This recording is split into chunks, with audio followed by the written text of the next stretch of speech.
MDH चणा मसाला।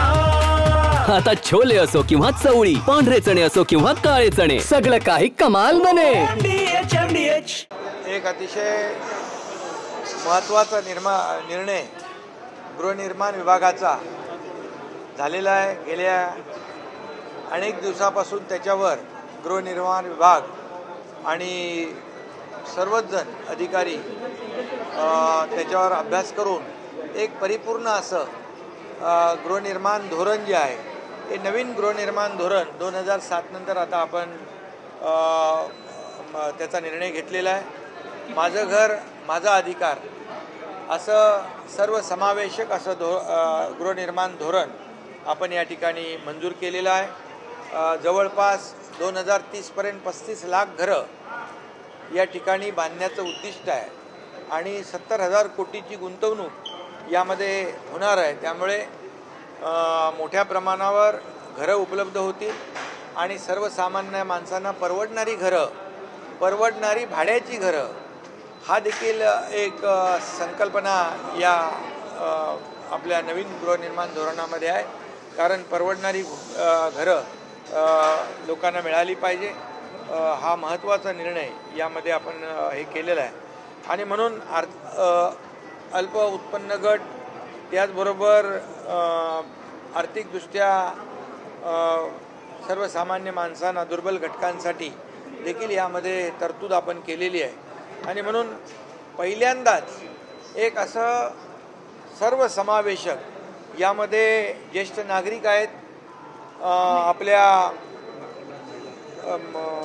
Working woman आहेत, जे नोकरी करणारे आपल्या लाडक्या बहिणी आहेत, नोकरदार महिला, विद्यार्थी आणि औद्योगिक कामगार आणि त्याचबरोबर ज्येष्ठ नागरिक यासाठी देखील या धोरणामध्ये आपण त्याचा अंतर्भाव केलेला आहे, जेणेकरून परवडणारी घरंही मिळतील, परवडणारी भाड्याची घरं मिळतील, जेणेकरून मुंबई MMR या संपूर्ण भागामध्ये या ठिकाणी लोकांना घरं विकतही घेता येतील। नोकरीनिमित्त आलेल्या लोकांना ते घरं भाड्याने मिळतील, पण 10 वर्षानंतर ती घरं त्यांना विकतही घेता येतील, अशा प्रकारचा। आणि विद्यार्थ्यांसाठी देखील आपण योजना केली आहे, ज्येष्ठांसाठी देखील योजना केलेली आहे, गिरणी कामगारांसाठी आपण योजना केलेली आहे आणि त्याचबरोबर आपले मुंबईतले डबेवाले यासाठी देखील यामध्ये अंतर्भाव आहे। यामध्ये पोलिसांसाठी देखील आपण विचार केला आहे, पोलिसांचं देखील हाऊसिंग आहे गृहनिर्माण धोरण। पण या गृहनिर्माणच्या माध्यमातून सर्वसमावेशक सगळ्यांना परवडणारी घरं मिळाली पाहिजे, अशा प्रकारची भूमिका आपल्या सरकारने घेतली आहे। मुख्यमंत्री महोदयांच्या अध्यक्षतेखाली आज बैठक झाली आणि त्यामध्ये आपण निर्णय घेतला आहे। त्याचबरोबर AI based state housing information portal, जे शिप हे पोर्टल जे आहे, या धोरणाअंतर्गत आपण पहिल्यांदा सुरू करतो आहे आणि त्यामुळे घरांची मागणी आणि पुरवठा, घरं आपली कुठं कुठं आहेत, या पोर्टलवर लोकांना कळतील आणि लोकांना सोयीचं होईल की आपण कुठं अर्ज करायचा आणि नेमकं म्हणजे त्याची ससे होलपट होणार नाही, त्याला बरोबर घरांची माहिती कळेल आणि त्यामुळे त्याला घर घेणं देखील शक्य होईल। आणि यामुळे संपूर्णपणे या पोर्टलमुळे पूर्णपणे ट्रान्सपरन्सी येईल आणि याचा फायदा लोकांना होईल। त्याचबरोबर महाआवाज ॲप देखील आपण तयार केलेला आहे, या ॲपवर देखील लोकांना अर्ज करता येतील घरांसाठी, ही देखील आपण सुविधा दिलेली आहे। आदरणीय प्रधानमंत्री मोदी साहेबांच्या संकल्पनेमधून वॉक टू वर्क जे आपण धोरण राबवतोय, याचा औद्योगिक क्षेत्रामध्ये उपयोग होईल आणि औद्योगिक क्षेत्रात जे काम करतात त्या कामगारांना मगाशी मी म्हटल्याप्रमाणे त्याचा फायदा होईल। 10 वर्ष त्यांना ते भाड्याची घरं असतील, पण 10 वर्षानंतर त्यांना ती विकतही घेता येतील। त्यामुळे औद्योगिक वसाहतींच्या बाजूला झोपडपट्ट्या होणार नाहीत आणि म्हणून आपण ही घरं दिल्यानंतर, मोठ्या प्रमाणावर घरं बांधल्यानंतर झोपडपट्टी बिलकुल, अनधिकृत बांधकाम, एकही झोपडपट्टी किंवा एकही अनधिकृत बांधकाम होता कामा नये, अशा प्रकारचा देखील आपण निर्णय घेतला आहे। कारण शेवटी आपण मागणी आणि सप्लाय आणि डिमांड आणि सप्लाय याचा ताळमेळ घालण्याचा प्रयत्न यामधून आपण करतोय। आणि त्याचबरोबर एकात्मिक नियोजनाच्या माध्यमातून जे आपण क्लस्टर केलेलं आहे, सर्वात महत्त्वाचं म्हणजे यामध्ये SRAचं क्लस्टर केलं आहे आणि क्लस्टरमुळे एक SRA जर आपण उभा केला तर त्यामध्ये कुठलीही अम्युनिटी आपल्याला देता येत नाही, कारण स्टँड अलोन बिल्डिंग उभ्या राहतात, त्याच्या आजूबाजूला आपल्याला स्पेसही देता येत नाही, कुठलं मोकळी जागाही ठेवता येत नाही. पण असे 4-5 क्लस्टर एकत्र केल्यामुळे तिथं तुम्हाला मोठ्या प्रमाणावर ॲम्युनिटी देता येतात, तिथं तुम्हाला गार्डन देता येईल, तिथे क्लब हाऊस देता येईल, तिथे आपल्याला ओपन ग्राउंड देता येईल, त्याचबरोबर पार्किंगची सुविधा देता येईल, वैद्यकीय सुविधा देता येईल. या सगळ्या सुविधा ॲम्युनिटी क्लस्टरमुळे आपल्याला देता येतील. मग हे क्लस्टर झोपडपट्टी पुनर्वसन योजना ज्या SRA आहेत त्यांचं क्लस्टर आपण करू, त्याचबरोबर म्हाडाचं देखील क्लस्टर मुंबईमध्ये किंबहुना मुंबई MMRमध्ये आणि या ठिकाणी क्लस्टरच्या माध्यमातून जर आपण विकास केला तर पूर्णपणे एक नियोजनबद्ध विकास या क्लस्टरच्या माध्यमातून होईल. कारण आपण पूर्वी पाहिलं एक डेव्हलपर एक बिल्डिंग बांधतो आणि त्यामुळे ती स्टँड अलोन बिल्डिंग असल्यामुळे त्याला आजूबाजूला कुठलेही स्पेस देता येत नाही, मोकळी जागा ठेवता येत नाही. या क्लस्टरमुळे खूप मोठ्या प्रमाणावर ईज ऑफ लिव्हिंग, चांगल्या पद्धतीचं त्यांचं जीवनमान जे आहे आपल्याला लोकांना देता येईल, त्यांचं राहणीमान उंचावेल आणि याचा फायदा सर्वसामान्य लोकांना होईल. आणि त्याचबरोबर आतापर्यंत फक्त गृहनिर्माण हाऊसिंगमध्ये SRA आणि म्हाडा हे 2च लोक यामध्ये काम करत होते. आत्ता या संपूर्ण जे काही क्लस्टर आहेत मुंबईतल्या SRA 282 जे रखडलेले प्रकल्प आहेत याला चालना देण्यासाठी आता त्यामध्ये SRA म्हाडाबरोबर MMRDA, त्याचबरोबर BMC, शिडको, MIDC, MSRDC आणि महाप्रीत या गव्हर्मेंट अथॉरिटीज ज्या आहेत या अथॉरिटीजला देखील आम्ही अधिकार दिलेले आहेत की यामधून ते जेवीच्या माध्यमातून जेवी करून या रखडलेल्या झोपडपट्ट्यांचा पुनर्विकास, रखडलेल्या म्हाडाच्या इमारतींचा, धोकादायक इमारतींचा पुनर्विकास हे सहज शक्य होईल आणि जॉईंट व्हेंचरच्या माध्यमातून या ठिकाणी आपल्याला तेही देता येईल. मला वाटतं अशा प्रकारचा निर्णय हा आपण पहिल्यांदा घेतलेला आहे आणि म्हणून हा निर्णय या ठिकाणी झोपडपट्टी मुक्त शहरं करण्यासाठी घेतला आहे. हा फक्त मुंबई MMR पुरता मर्यादित नाही, संपूर्ण राज्यभर याची व्याप्ती आहे. राज्यभरामध्ये सगळीकडे ज्या ठिकाणी झोपडपट्ट्या आहेत त्या ठिकाणी ही योजना लागू होईल. म्हाडाच्या इमारती आहेत त्या ठिकाणी देखील या योजना लागू होतील. MMR आणि SRAचे अनेक प्रकल्प जे आहेत ते रखडलेले आहेत, पुनर्विकास प्रकल्प रखडलेले आहेत, त्यांना मार्गी लावणं आणि वेळेवरती पूर्ण करणं हे देखील. आणि सर या सगळ्यात महत्त्वाचा प्रश्न, परवडणारी घरं म्हणता सिडकोनं किंवा म्हाडानं ऑलरेडी बांधलेली जी घरं आहेत ते परवडत नाहीत म्हणून लोक तुमच्याकडे तक्रारी करतायत, लेखी निवेदनं देत आहेत, तर ते त्याच्यात पाहिलं कसं काय काढतं? यामध्ये बिलकुल सर्वसामान्य माणसाला घर विकत घेता आलं पाहिजे, ते परवडणारं असलं पाहिजे, चांगल्या दर्जाचं असलं पाहिजे आणि वेळेवर हे घर बांधलं गेलं पाहिजे. हे उद्दिष्ट डोळ्यासमोर ठेवून आपण हा निर्णय घेतलेला आहे. मला वाटतं आतापर्यंतच्या धोरणांमध्ये सर्वोत्कृष्ट असं धोरण गृहनिर्माण विभागाने या ठिकाणी तयार केलेलं आहे, जे सर्वसमावेशक आहे, सर्वसामान्यांसाठी आहे.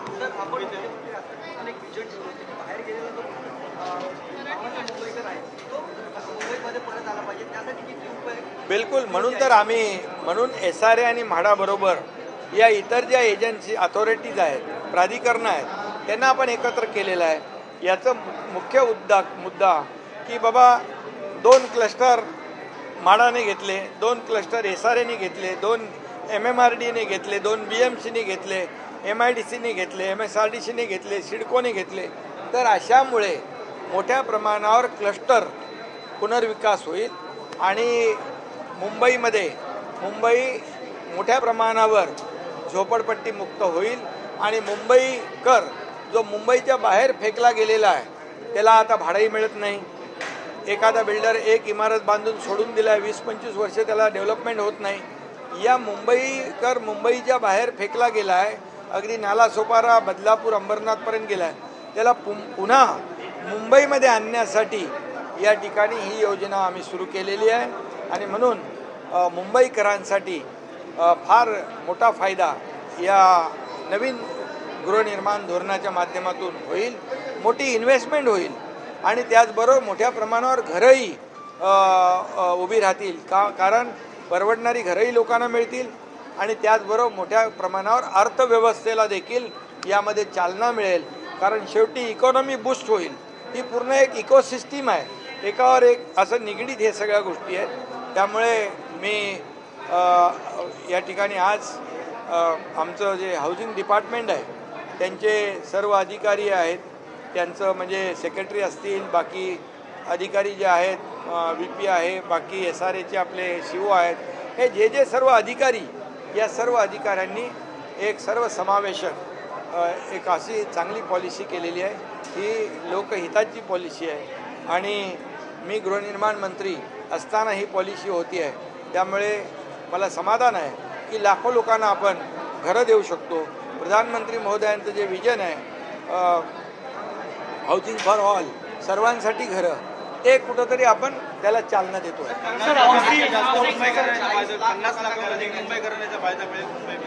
50 लाखापेक्षा अधिक रहिवासी. बिलकुल, यामध्ये आमचा उद्देशच आहे की पुढच्या 5 वर्षापर्यंत 35 लाख घरं या ठिकाणी बांधण्याचा उद्देश आहे आणि त्यासाठी वेगवेगळ्या एजन्सीज आहेत. म्हणजे हे शक्य, काही लोक म्हणतील एवढी घरं कशी का बांधणार, परंतु आम्ही ज्या सरकारी एजन्सीज आहेत, जे अथॉरिटीज आहेत, त्यांना देखील त्याच्यामध्ये घेण्याचं कारण, जसं रमाबाई आंबेडकर नगर 17,000 घरांचा प्रकल्प आहे, 17,000 म्हणजे SRA प्रकल्प आहे. त्यांना 25 वर्ष भाडं नव्हतं, 25 वर्ष त्यांना आम्ही मागच्या वेळेस 105 कोटी भाडं दिलं. आजही काही लोकांना तिथं भाडं दिलं आणि ती आता जी जागा आहे ती MMRDAला या ठिकाणी SRAच्या माध्यमातून वर्ग होते आणि तिथं आता मोठ्या प्रमाणावर इमारतींचं काम सुरू होईल. त्यामुळे हे जे हिंदू हृदय सम्राट बाळासाहेब ठाकरे म्हणाले होते, बाळासाहेब, की 40 लाख लोकांना मोफत घरं देणार, ते टप्प्याटप्प्याने आतापर्यंत ज्या गतीने व्हायला पाहिजे ते झालं नाही, परंतु आत्ता या ठिकाणी याला खऱ्या अर्थाने मोठ्या प्रमाणावर गती मिळेल आणि आमचं महायुती सरकार, देवेंद्रजी, मी, अजितदादा, आम्ही आणि आमचे सर्व सहकारी या योजनेला गती देणार आणि ही योजना जी आहे, हे धोरण जे आहे हाऊसिंगचं, सर्व समावेशक है। सर, हाउसिंग पॉलिसी को लेकर आज डिसीजन कैबिनेट में लिया है, अब हाउसिंग मिनिस्टर है, इसके पहले ही आपने ये धोरण लाने की मांग की थी, आज पूरा हुआ, क्या करेंगे? आज हाउसिंग की नई पॉलिसी अनाउंस हुई है। आज के कैबिनेट में मुख्यमंत्री देवेंद्र जी की अध्यक्षता में आज मेरा घर मेरा अधिकार, ऐसी माझं घर माझा अधिकार ही सर्वसमावेशक ऐसी ये जो पॉलिसी आज नई बनाई है, इससे मुझे बहुत समाधान है कि इसमें सभी लोगों को घर मिलेंगे। अगले 5 साल में 2030 तक 35 लाख घर बनाने का पूरा टारगेट है। इसमें 70,000 करोड़ की लागत होगी और निश्चित रूप से इसमें सभी वर्ग के जो आम आदमी है, जो अल्प उत्पन्न घट के लोग हैं, जो दुर्बल घटक है, ये इनको सबको इसमें शामिल किया है। इसमें सभी लोगों को शामिल कर किया है। इसमें हमारे जो लाडली बहन जो है, जो काम करने वाली नौकरदार महिला है, उसके ज्येष्ठ नागरिक है, स्टूडेंट है, औद्योगिक कामगार है, ये गृहिणी कामगार है, ऐसे सब लोगों का समावेश ये हमारी नई पॉलिसी में किया हुआ है। और इसलिए ये जो जहाँ इंडस्ट्री होगी वहाँ भी घर बनाए जाएंगे ताकि 10 साल तक उनको रेंट में मिलेगा, 10 साल के बाद वो खुद मालिक बन जाएगा। इसीलिए ये जो पॉलिसी है वो सभी लोगों के लिए फ़ायदेमंद है। इसमें हमने एक पोर्टल तैयार किया है, state housing information portal, AI based है। इसके ऊपर कहाँ कितने घर उपलब्ध है, कहाँ कितने घरों को हम अर्जी कर सकते हैं, ये पूरी जानकारी वहाँ मिलेगी और ये पूरी ट्रांसपेरेंसी होगी, ट्रांसपेरेंट होगा। और इसमें डिमांड और सप्लाई ये दोनों का तालमेल बिठाने का काम करेंगे। इसलिए इसमें माँ आवास ऐप भी तैयार किया है, उस पर से भी उस ऐप से भी ग्राहक जो है हमारा नागरिक है वो अर्जी कर सकता है और घर ले सकता है। आदरणीय प्रधानमंत्री महोदय जी का जो संकल्प है कि वॉक टू वर्क, ये जो पॉलिसी है वो भी हम लोग यहाँ पर इम्प्लीमेंट कर रहे हैं। ये औद्योगिक इंडस्ट्रियल कॉरिडोर में, इंडस्ट्रियल एरिया में ये घर बनाएंगे तो वहाँ स्लम नहीं होगा, झोपड़पट्टी नहीं बसेगी और कामगारों को घर मिलेगा। मैंने कहा जैसे 10 साल तक वो रेंटल में रहेगा, 10 साल के बाद वो खरीदी कर सकता है। और इसमें पूरी तरह जितने भी मुंबई में स्लम है, मुंबई में MMR में स्लम है या पूरे राज्य भर में स्लम है, म्हाडा की जो धोखादायक इमारतें हैं, ये सभी का क्लस्टर, ये क्लस्टर डेवलपमेंट के माध्यम से हम डेवलपमेंट करेंगे, विकास करेंगे। अभी तक सिर्फ SRA और म्हाडा कर रही थी, लेकिन अभी नई पॉलिसी में उसमें MMRDA भी करेगी, BMC भी करेगी, सिडको भी करेगी, MIDC करेगी, MSRDC करेगी, महाप्रीत भी करेगी। ये हमारी गवर्नमेंट अथॉरिटीज़ है, ये भी इसमें शामिल हो जाएगी ताकि दो चार क्लस्टर वो भी बनाएंगे। क्लस्टर मतलब क्या है? क्लस्टर मीन्स एक SRA की अगर हम रीडेवलपमेंट करते हैं, SRA को डेवलप करते हैं तो उसको कोई एमिनिटी नहीं मिलेगी क्योंकि जगह कम होगी। लेकिन क्लस्टर इकट्ठा हम करते हैं तो उसमें गार्डन होगा, वहाँ पर एमिनिटी होगी, पार्किंग होगी, वहाँ ग्राउंड होगा, अस्पताल होगा।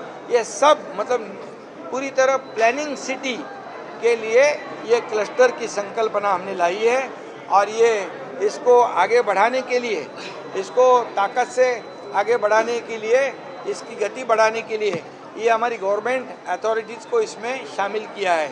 इसीलिए ये जल्द से जल्द 35 लाख घर बनाने का टारगेट अगले 2030 तक पूरा हो जाएगा। अफोर्डेबल घर मिलेगा, अफोर्डेबल रेंटल हाउस मिलेगा और उसके साथ अर्थव्यवस्था को भी एक चालना जो कहते हैं कि अर्थव्यवस्था को बढ़ावा मिलेगा। क्योंकि 283 प्रोजेक्ट ऐसे हैं कि पिछले कई सालों से प्रलंबित है, जो कि डेवलपर ने उनको छोड़ दिया है। अभी मैं एक उदाहरण के तौर पर बताऊंगा कि घाटकोपर में रमाबाई अंबेडकर नगर जो है 17,000 घरों का SRA है। अभी 25 साल वहाँ कुछ भी नहीं है, उनको भाड़ा भी नहीं मिलता है, कुछ भी नहीं मिलता है। अभी MMRDA और SRA ने उनको 105 करोड़ रुपया भाड़ा दिया है रेंट। और जो मुंबई के बाहर रहने को गए, नाला सोपारा गए, अंबरनाथ, बदलापुर गए, अब वो फिर मुंबई में वापस आएंगे। जो मुंबई से बाहर गया है उसको फिर मुंबई में लाने का ये काम इस पॉलिसी में हम लोग कर रहे हैं। इसलिए ये पॉलिसी पूरी तरह फुल प्रूफ पॉलिसी है और प्रधानमंत्री जी का जो सपना है हाउसिंग फॉर ऑल, सभी लोगों को घर मिले, तो कोई भी नई झोपड़पट्टी नहीं बनेगी, नया अतिक्रमण नहीं होगा, कोई भी अनधिकृत बांधकाम नहीं होगा। इसके ऊपर भी कड़ा निर्णय लिया है। नवीन सहकारी मंत्रिमंडळात आले, भुजबळ साहेबांच्या सहभागानंतर काय वातावरण होतं कॅबिनेटच्या बैठकीमध्ये? काय वातावरण चांगलं होतं। कांग्रेस के राष्ट्रीय अध्यक्ष मल्लिकार्जुन खड़गे ने प्रधानमंत्री को लेकर विवादित बयान दिया है। उन्होंने कहा है कि ऑपरेशन सिंदूर एक छोटी सी जंग है, प्रधानमंत्री खुद कश्मीर क्यों नहीं गए और टूरिस्ट को क्यों भेजा? देखिए, ऐसे वक्त पर ऐसी बयानबाजी करना, राजनीति करना, ये बहुत ही निंदनीय है, ये बहुत ही दुर्भाग्यपूर्ण है।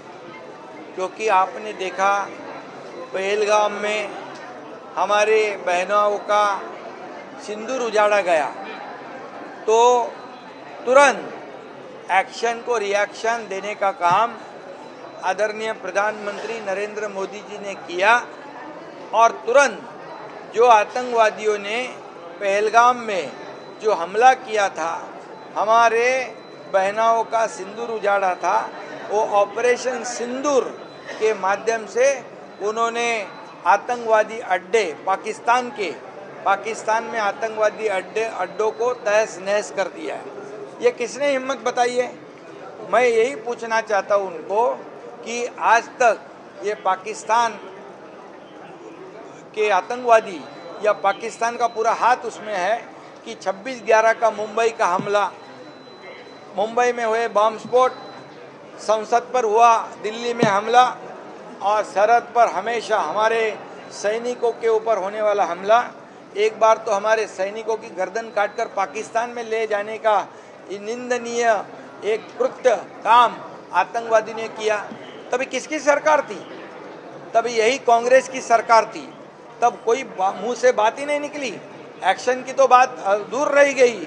और इसलिए हिम्मत से ये जो निर्णय लिया है आदरणीय प्रधानमंत्री मोदी जी ने, वो तारीफ़े काबिल है। और पाकिस्तान को भी दिखाया है ये हिंदुस्तान तुम्हारा बाप है, बाप बाप होता है और ये बाप क्या कर सकता है ये उन्होंने दिखाया है। और अभी तो कहा है कि गोली चलेगी तो यहाँ से तोप गोला चलेगा। ऐसी हिम्मत दिखाई क्या उन्होंने? क्यों नहीं दिखाई?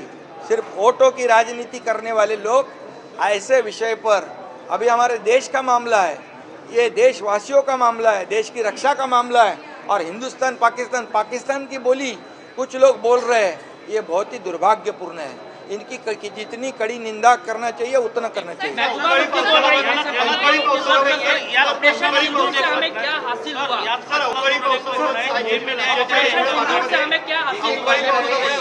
ऑपरेशन सिंदूर से क्या हासिल हुआ? अरे ऑपरेशन सिंदूर से पाकिस्तान की बोलती बंद हो गई। आज पाकिस्तान अगर आतंकवाद फैलाना चाहेगा तो उसको युद्ध समझा जाएगा और इसी तरह पाकिस्तान को ट्रीट किया जाएगा। अब तो ये सिर्फ मोदी जी ने ये ट्रेलर दिखाया है, अगर पिक्चर भी दिखाना है पाकिस्तान की इच्छा होगी तो पिक्चर भी मोदी जी दिखाएंगे। और इसलिए ऑपरेशन सिंदूर से क्या हासिल हुआ है?